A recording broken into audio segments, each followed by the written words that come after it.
Oke, baik Bapak mulai. Bismillahirrahmanirrahim. Assalamualaikum warahmatullahi wabarakatuh. Baiklah, sebelum kita belajar, ada baiknya kita berdoa terlebih dahulu. Mudah-mudahan apa yang akan kita pelajari di pertemuan kita pada kali ini, Allah jadikan sesuatu yang bermanfaat. Ya, Allah mudahkan kalian dalam menyerap apa yang Bapak sampaikan. Hajat kalian, cita-cita kalian dikabulkan oleh Allah Subhanahu wa taala. Tenang berdoa, dimulai.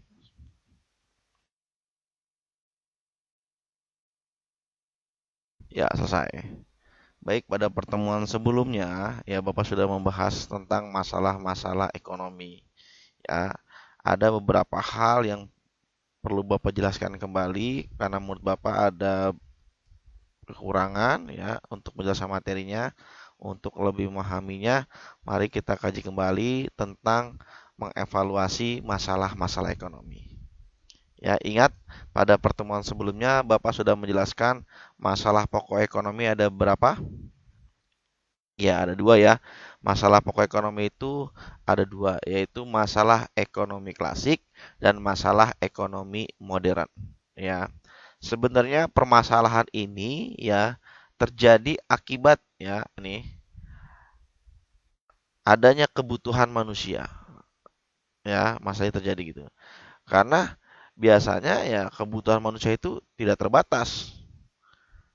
Tapi permasalahannya alat pemuas ya untuk memenuhi kebutuhan manusia itu terbatas.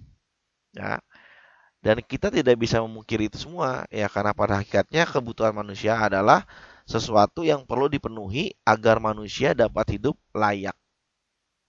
Ya, itu.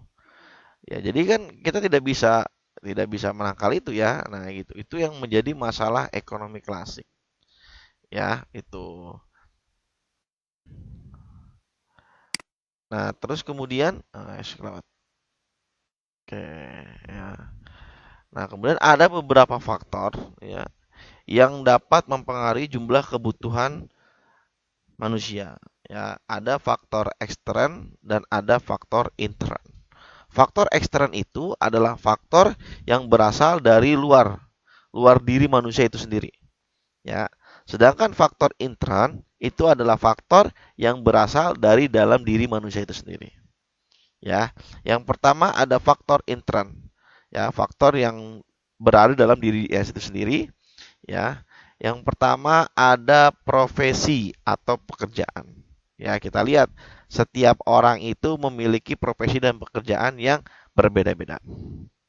Ya, otomatis ya dengan profesi atau pekerjaan tersebut kan kita bekerja ya tidak munafik ya, kita bekerja adalah untuk mencari uang. Ya, uang itu kita gunakan untuk memenuhi kebutuhan kita. Ya. Nah, setiap profesi atau pekerjaan orang tersebut ya kan itu memiliki gaji yang berbeda-beda. Nah, itulah yang mengakibatkan akhirnya kebutuhan manusia itu terbatas. Ya, apalagi yang mohon maaf yang gajinya kecil gitu. Yang gajinya kecil apalagi ya mungkin untuk memenuhi kebutuhannya sulit ya karena gajinya tidak mencukupi untuk memenuhi kebutuhannya. Makanya nih saya berpesan kepada kalian ya, kalian ini ya harus apa ya benar-benar serius dalam belajar ya karena yang mampu mengubah kita ya menjadi orang yang lebih baik adalah ilmu ya. Ilmu bisa kalian dapatkan itu dengan cara belajar ya, maka jangan pernah bosan belajar ya. Ini bukan saya yang berbicara juga, bahkan hadis pun mengatakan ya kan, jika ingin bahagia di dunia adalah dengan ilmu, ingin bahagia di akhirat dengan ilmu, ingin bahagia di dunia dan di akhirat adalah dengan ilmu. Ya, seperti itu. Memang kita belum bisa merasakan manfaatnya mungkin pada saat ini. Ya, tapi nanti kelak kalian dewasa, kalian akan merasakan manfaatnya. Tapi ingat, ilmu juga ada dua. Ada ilmu yang bermanfaat, ada ilmu yang tidak bermanfaat. Dan nanti kita bahas di pertemuan, mungkin ada kesempatan kita membahas tentang ilmu itu. Ya, supaya kalian mendapatkan ilmu yang bermanfaat. Jangan sampai perbuatan yang kita kerjakan pada saat ini menjadi sia-sia. Ya itu. Kemudian yang kedua jenis kelamin.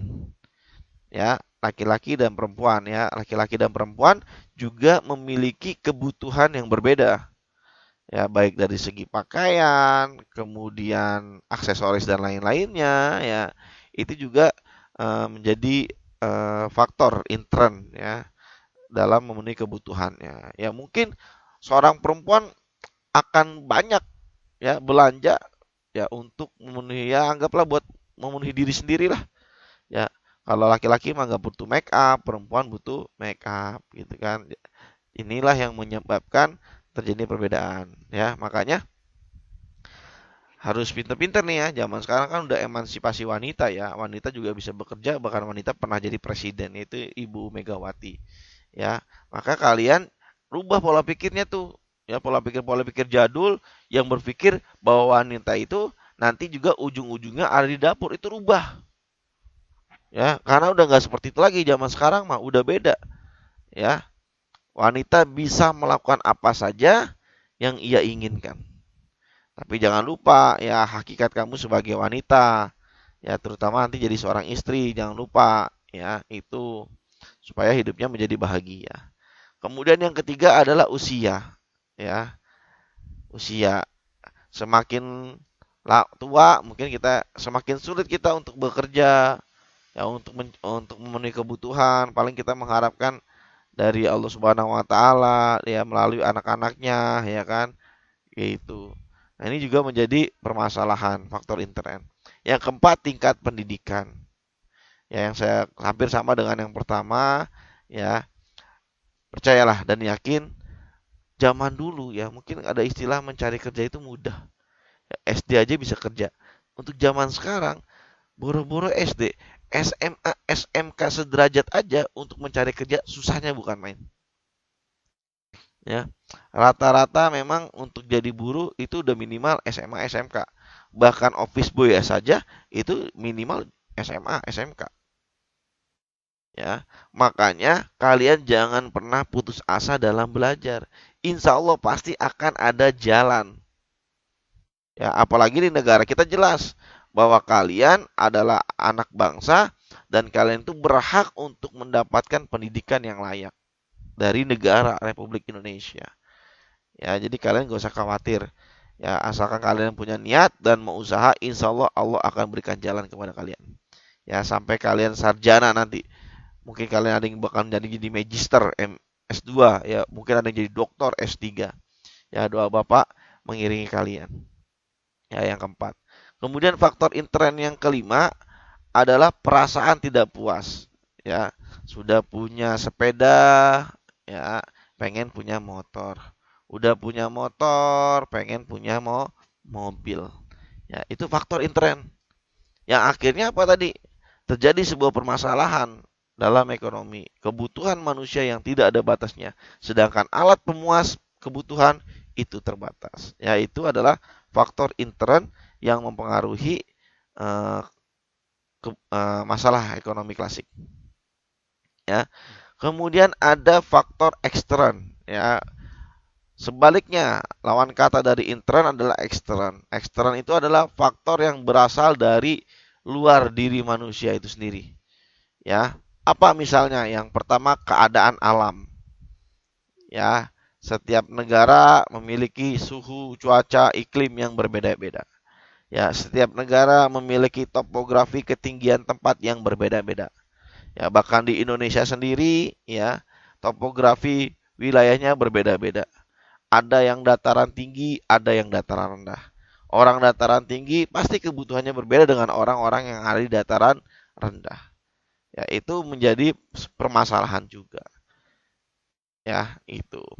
Misalnya, ya, di dataran rendah ya mungkin punya kendaraan yang daya angkutnya biasa saja mungkin ya itu menjadi hal yang biasa. Tapi kalau di daerah yang dataran tinggi ya mungkin butuh motor-motor, butuh mobil yang kuat, ekstra tanjak lah gitu. Atau mungkin bisa jadi masalah sekolah. Ya, sering kita lihat di TV-TV ya kan ya. Ada anak sekolah harus nyebrangin sungai dulu. Udah itu jembatannya nggak ada, cuma pegangan dengan tali, bahkan ada yang nggak ada pegangannya. Ya, itu yang menyebabkan terjadinya permasalahan ekonomi klasik, keadaan alam. Kemudian yang kedua adalah agama atau kepercayaan. Ya, ini juga faktor ekstern. Ya, setiap orang yang beragama Muslim dan non-Muslim pasti memiliki kebutuhan yang berbeda-beda. Ya, yang ketiga adalah adat istiadat. Nah, ini juga menjadi permasalahan ekonomi klasik. Ya, misalnya kalau sekarang mah mungkin ya ada istilah kalau orang nikah nih ya, ya biasa-biasa aja lah, nggak usah bawa ini nggak bawa ini. Tapi kan nggak bisa begitu. Adat istiadat mengatur kita. Ya, ada yang adatnya misalnya kayak orang Betawi ya kan, harus bawa-bawaan barang ke cewek gitu kan. Sedangkan sekarang mahalnya bukan main gitu misalnya ya ke sang calon istri gitu kan. Nah, itu adat istiadat dan sebagainya, banyak contohnya. Ya. Yang keempat adalah lingkungan tempat tinggal, lingkungan kita. Ya, kalau misalnya kalian bermain dengan teman-teman kalian yang eh, borjuis, ya kaum kaum kaya, ya kan ya, kaum orang-orang kaya, ya mungkin kalian pun akan ikut-ikutan dengan hidup gaya mewahnya mereka, gitu. Ya, itu juga mempengaruhi. Ya. Kemudian yang kelima adalah perkembangan zaman dan teknologi. Seperti saat ini, ya. Waktu saya sekolah, saya punya handphone itu kelas 3 SMA baru punya handphone. Sekarang anak SD saja, wah sudah sangat membutuhkan handphone gitu ya. Apalagi di era pandemi ini, ya semua pekerjaan sekolah dilakukan secara daring, online, ya. Maka membutuhkan teknologi yang membantu terlaksananya kegiatan tersebut. Ya, nah ini juga menjadi sebuah permasalahan ekonomi klasik. Ya, dari sudut faktor ekstern. Nah, sekarang bagaimana cara menyelesaikan permasalahan tersebut ya, agar kebutuhan manusia itu bisa diatur ya sesuai dengan eh, masalahnya tepat gitu ya. Nah, ini ada ya. Ini ada penggolongan kebutuhan manusia ya. Yang pertama digolongkan menurut tingkat kepentingan atau intensitasnya. Ya. Menurut tingkat kepentingan atau intensitasnya terdiri dari yang pertama ada kebutuhan primer atau kebutuhan pokok. Ya, kebutuhan primer itu ya adalah kebutuhan manusia yang mutlak harus dipenuhi untuk menjaga kelangsungan hidup. Misalnya kebutuhan terhadap minuman dan perumahan atau rumah. Ya, biasanya ini kita kenal dengan sandang, pangan, dan papan. Ya. Jadi yang pertama harus kalian butuh. Ini kan terkadang kan ya ada orang-orang ya yang berpikiran gue mau mendingan gak makan, gue mau gak sarapan, gue mau gue ngumpulin duit buat beli pulsa. Ada yang kayak gitu. Ada juga orang ya udahlah gue mau mending gak usah makan ya kan, gue ngerokok aja, ngopi aja gitu. Nah, misalnya ya itu kita harus bisa bisa membedakan mana yang kebutuhan primer, mana yang kebutuhan sekunder, mana yang kebutuhan tersier. Ya utamakan dulu nih pangan, sandang, papan. Ya kalian sebagai pelajar misalnya, kalian kan sebagai pelajar kebutuhan sandangnya ya kan, sandangnya, baju pakaiannya itu kan adalah baju sekolah. Ya kadang kalian kalau punya duit ya beli bajunya yang buat main, yang wah yang bagus-bagus. Giliran buat sekolah yang pada kucel, kumel, dekil gitu kan, yang udah pada jelek dah, ada yang bolong-bolong. Itu salah sebenarnya. Dalam permasalahan ekonomi itu menjadi salah. Kenapa? Karena kalian tidak mengutamakan kebutuhan primer. Kayak gitu. Nah mungkin sekarang misalnya kalian nggak mau beli buku tulis nggak mau beli buku tulis nggak apa-apa. Karena memang sekarang kan semua pembelajaran online.